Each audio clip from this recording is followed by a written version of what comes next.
Welcome to Pastor's Chat today. Well, we're looking at Psalm chapter 30, this wonderful psalm that the more I read it, the more I love it. And we're going to be talking about this phrase that we see here in verse 5, but joy comes in the morning. Let's read these first 5 verses again. I will extol you, O Lord, for you have lifted me up, and have not let my foes rejoice over me. O Lord my God, I cried out to you, and you healed me. O Lord, you brought my soul up from the grave. You have kept me alive, that I should not go down to the pit. Sing praises to the Lord, you saints of his, and give thanks at the remembrance of his holy name. For his anger is but for a moment, his favor is for life. Weeping may endure for a night, but joy comes in the morning. Have you ever got discouraged with being discouraged? And all because something happened, or you're discouraged because of your own failures, your own defeats, your own defects that you have to face in your own life. And you get discouraged, you get distressed with your Christian life, your Christian progress. Boy, I can tell you, that's been my experience over the many years of my Christian experience.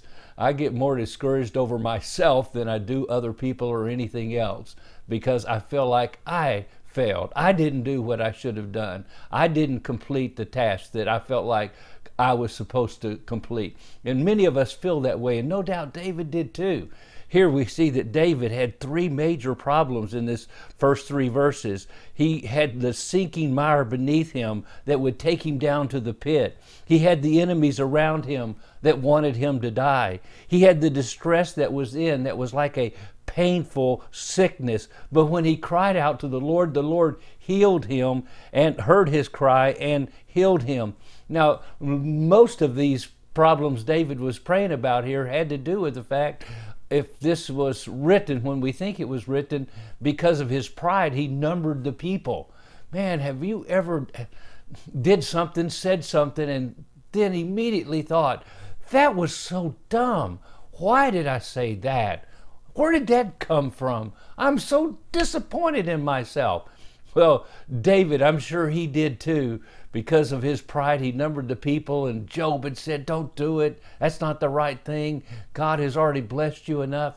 But David did it anyway. And then after that, 70,000 people died in a plague that was sin, and the nation had suffered because of his sin. And our sin causes others to suffer. And sometimes that's what hurts so bad.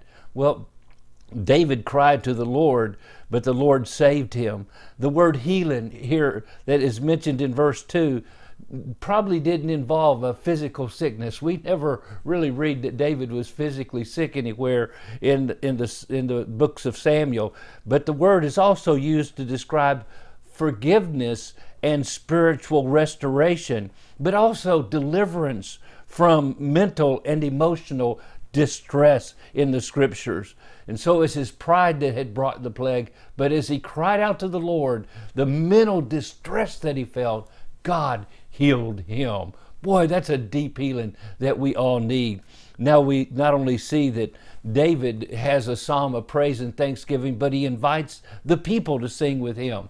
You know, real worship is not just individual. That would just be selfish for me to worship by myself and feel like, man, I have a connection with God. But real worship is corporate. It's with others.